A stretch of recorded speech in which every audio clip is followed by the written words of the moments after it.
Welcome to the True Crime Glance. Today, we're diving into a story that, well, it's a tough one. It's where the lines between an online myth and a real-world tragedy got completely blurred. We're talking about a phenomenon that sparked a global panic, the Blue Whale Challenge. All right, so let's set the scene. We're in Ussuriyisk, Russia. It's way out in the far southeastern corner of the country. The date is Sunday, November 22nd, 2015. And on this day, a teenage girl, Rina Pelanova, is online, just moments away from posting a photo that would become infamous. So this photo she posted, it's a selfie. She's outside, looks like she's right near some train tracks. She's got this pink beanie on, headphones in, and she's holding up her middle finger to the camera. But the most disturbing part, her face is covered in what looks like dried blood. And the caption she typed was just two words, "Nyatpa." Nya is basically meow in Japanese, and pa is Russian slang for bye. Just meow, bye. The very next day, Rina was gone. You can imagine what happened next. Rina's story, and especially that haunting final photo, just blew up online. And in all that chaos, rumors started flying. People were saying she was the first victim of some dark, twisted online game. This planted a terrifying question in everyone's minds across the country. What in the world is killing Russia's teens? And then, in the months after Rina's death, a really disturbing pattern started to take shape. You have December, when 12-year-old Angelina Davidova died. Then in January, 16-year-old Diana Kuznetsova. When investigators started looking into it, they found a chilling connection. Both girls, it turns out, were in these similar online groups on VK, which is kind of like Russia's Facebook, and both of them had left behind drawings of blue whales. So as journalists and, terrified parents started digging around, this story about a game started coming together. They called it a 50-day challenge. And here's how it supposedly worked. The first few tasks were kind of weird, but simple enough, like wake up at 4:20 a.m. and watch a horror movie.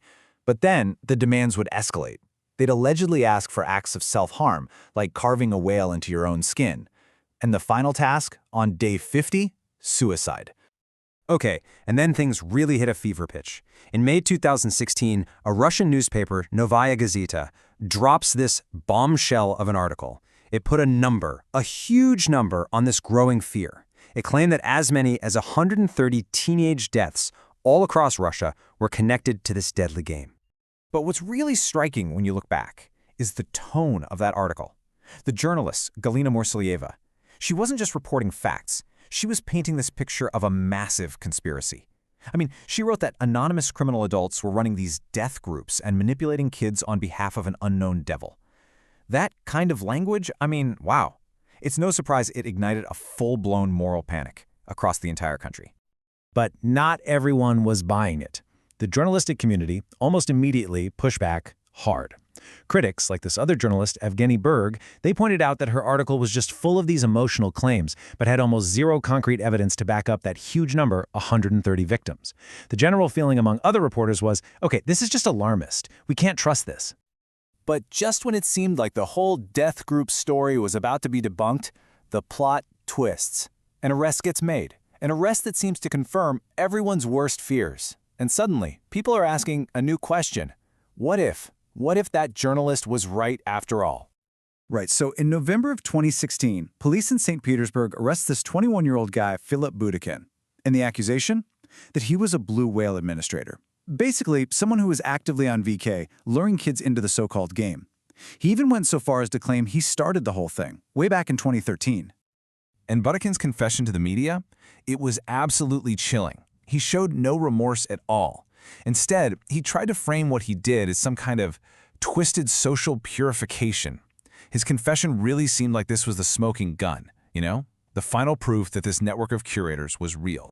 But, and this is where the story gets really complicated, at the very same time Budakin's case is all over the news, the Russian police had started another investigation, a much quieter one. They actually asked a group of folklorists, people who study legends and myths, to go undercover inside these online groups to see what was really going on.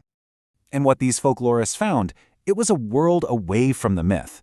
The media was painting this picture of a huge organized network of evil masterminds brainwashing kids. The reality? Well, the folklorists spent 9 months inside more than 50 of these groups, and they mostly just found teens hanging out.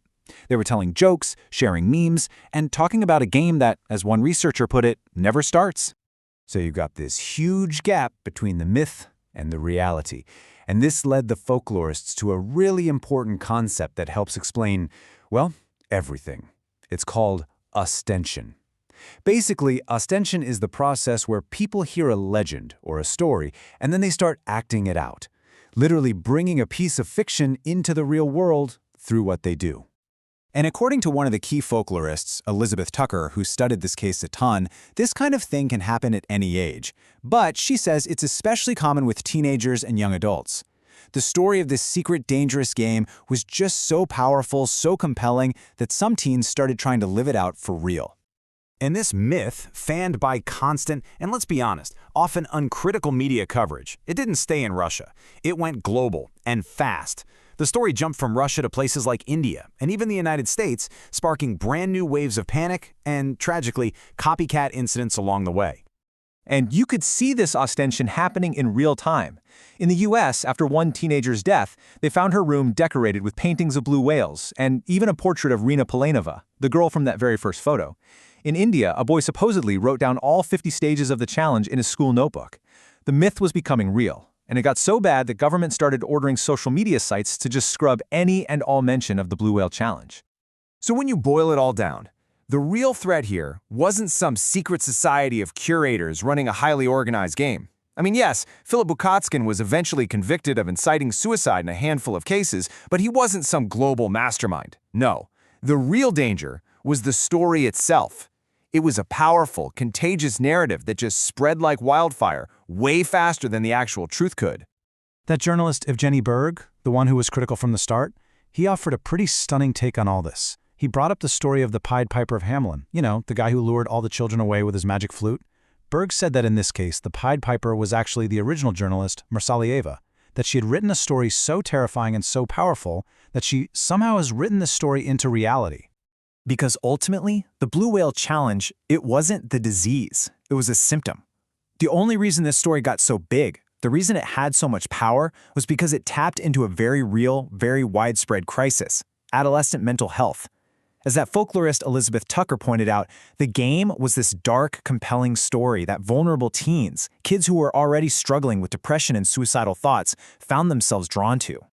And all of this leaves us with one final, pretty unsettling question. The Blue Whale Challenge proved that a myth, especially when it's amplified in our digital age, can have consequences that are just as deadly as any real-world threat. So it really forces us to ask ourselves, just how powerful is this story?